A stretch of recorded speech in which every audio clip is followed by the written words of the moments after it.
மனசுல இருக்கிறத ஒரு லெட்டரா எழுதி அவர் கண்ணுல படுற மாதிரி வச்சிட வேண்டியதுதான்.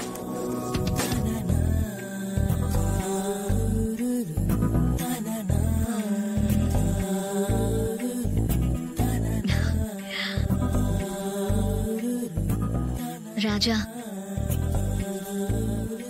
என் மனசுல இருக்கிற விஷயத்த ஏற்கனவே நான் லெட்டர் மூலமா எழுதினேன்.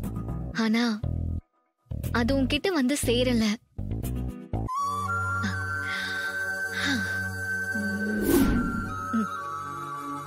இப்போ உன் பிறந்த நாள் அப்ப திரும்பவும் நான் ஒரு லெட்டர் எழுதுறேன். நேர்ல சொல்றதை விட இப்படி லெட்டர் மூலமா சொல்றதும் இன்னும் வசதியா இருக்கும். நான் இப்ப உன்னை முழுசா புரிஞ்சுக்கிட்டேன்.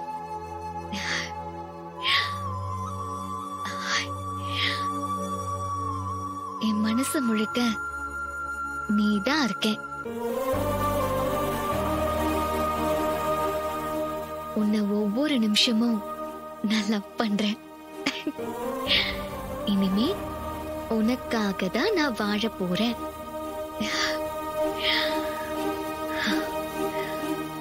உன் நிழல் மாதிரி எப்பவும் நான் உன் கூடவே இருப்பேன்.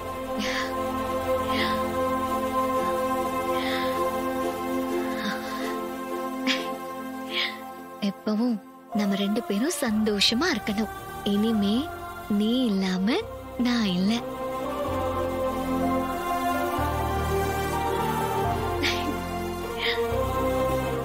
S, I love you Raja. I love you.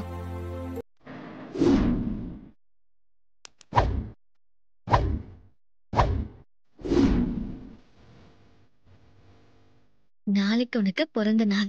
இந்த லெட்டரை பிறந்த நாள் பரிசா உன் கண்ணுல படுற மாதிரி நான் வைக்க போறேன். நீ படிச்சு பார்த்து அப்ப என் மனசுல என்ன இருக்குன்னு நீ புரிஞ்சுப்ப.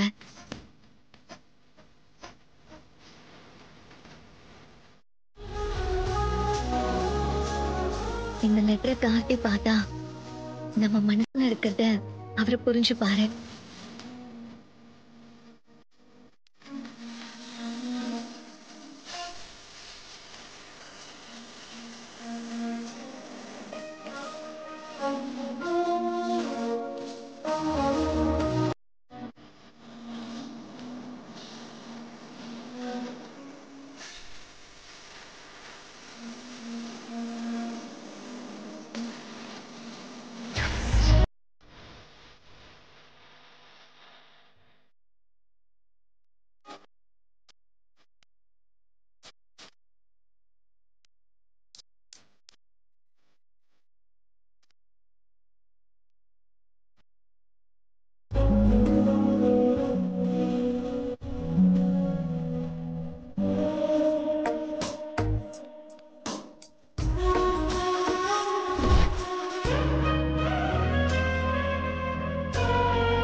வழியில கொஞ்சம் பார்த்து இறங்கி வரவு.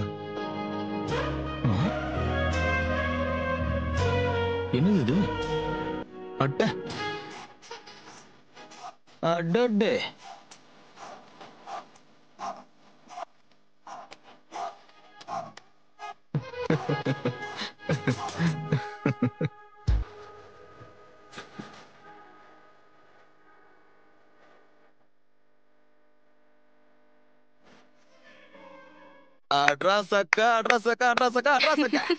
சகலைக்கு பர்த்டேவா?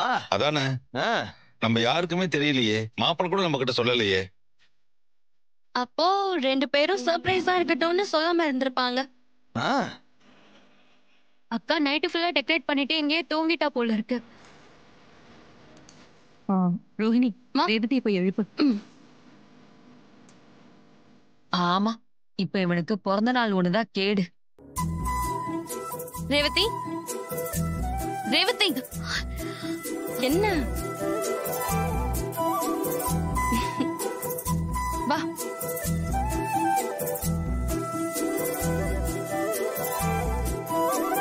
என்ன ரேவதி, வீடு முழுக்க டெக்கரேட் பண்ணிருக்க? எல்லாம் உன் வேலைதானா? ஆமாமா.